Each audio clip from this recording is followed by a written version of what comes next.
The Sportsman here with legendary promoter Frank Warren. We're here at the Tyson Fury Zephyr weigh-in. First of all, Frank, let's have a quick word on the opponent. In some circles there's been some criticism, it's been called an exhibition fight instead of an actual competitive bout. Promotional rival Eddie Hearn described him as just a cruiserweight. Do you think that's unfair criticism? Oh look, I remember when Eddie Hearn come back, his first fight back, after being knocked out twice and being out the ring for, what's it, nearly 2 years. He fought a Canadian guy, 1 round, and as I said at the time, guys coming back from a long time, that's the sort of fights that you would have. He's been out the ring and he's had far more problems than Eddie Hearn has, that's for sure. He's coming back, certainly not going to be an exhibition. You know, these guys are in there and they're not fighting with sparring gloves on, they're fighting real gloves on. Do I expect him to beat Tyson Fury? Of course I don't expect him to beat Tyson Fury. This is about Tyson getting the ring rust out of his system and getting himself in a position to challenge and get back the titles he never lost in the ring that everybody else has benefited from. We're obviously delighted to have Tyson back in the ring after his battle with depression.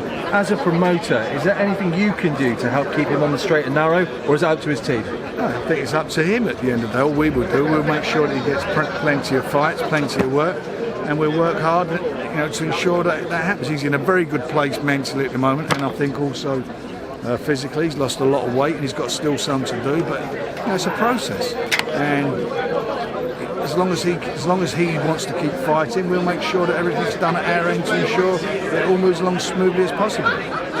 Breaking news from yesterday, Joe Parker and Dillian White are going to be fighting on pay-per-view. Frank, would you pay $19.95 for that fight?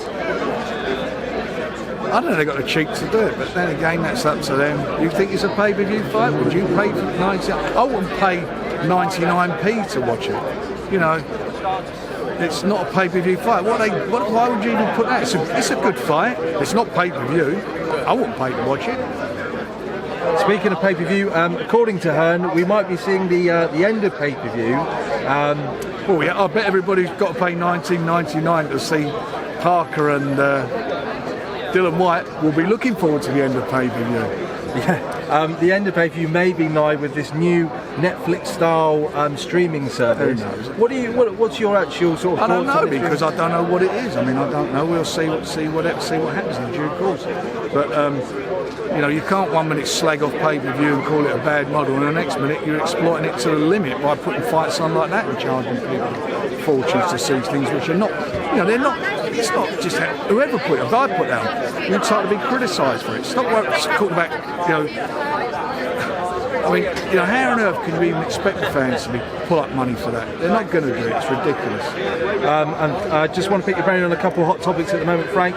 Firstly, the secondary market for tickets. StubHub, for example, said earlier this year they're working to ensure consumers have access to a safe, secure and transparent resale service. No, they're not doing that. What's actually happening is that they was Parliament. They had a judicial review in Parliament. A lot of people pulled up before them, and it's practically, you should try and find a link. And Matchroom were actually mentioned in Parliament as using StubHub, and tickets finding their way onto it. Yeah, it's ridiculous to say that they should be more transparent. I'm a promoter. If you're putting on every day for a big fight, first of all you're saying it's sold out, and then the tickets are available all the time. There's 500 every day. Available every day. They're not the same tickets. Every day gets replenished. Where are those tickets coming from? I'm a promoter. In this technological age, you can't go on and look at see who's buying the tickets. How many people pay cash for tickets? It's all paid by credit card. You know who's got the tickets. You know you're giving them to. Let's stop kidding everybody. We all know what it's about. It's a game. It's ripping fans off. Ripping them off. And moving on, Frank, just the other topic at the moment. A lot of people have been popped recently for using performance-enhancing drugs, high-profile people. What do you think the punishment should be to try and eradicate this from our sport? Well, the only way you're going to eradicate is to ban people for life. That's the only way you're going to eradicate it.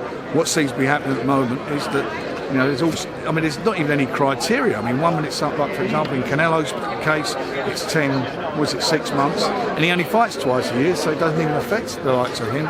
I just think the whole thing is getting ridiculous, and it's getting stupid. And also, it's not just the guys who are taking it; it's people who are giving them to them, who are advising them to take them. Something needs to be done about it, especially in boxing. Why do you think nothing is being done about it?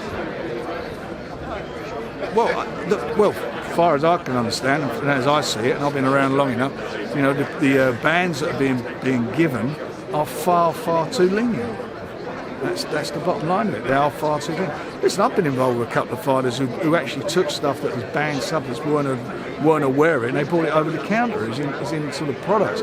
Having said that, that's what the trainer's there for, to ensure that things like that don't happen. They're their daily point of contact, and they in this country have to have a diary which put in that diary everything that goes on as regarding the fighter's training. So if he's taking a medication or whatever, at least you've got note of it and when it happens and so on. But the bottom line is, if you're taking things that are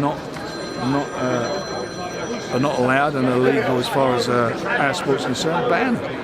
And finally, Frank, just for a bit of fun, we know you're a big gooner, so let's just say you found yourself in a spot of trouble with some leery Spurs fans. You can choose 3 people in your phone book as backup. Who do you call and why? Who would I call?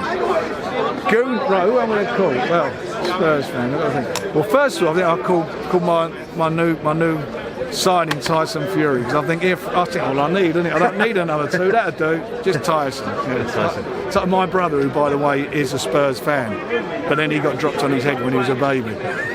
Frank, thanks for speaking to Sportsman. Pleasure. Pleasure. Thanks.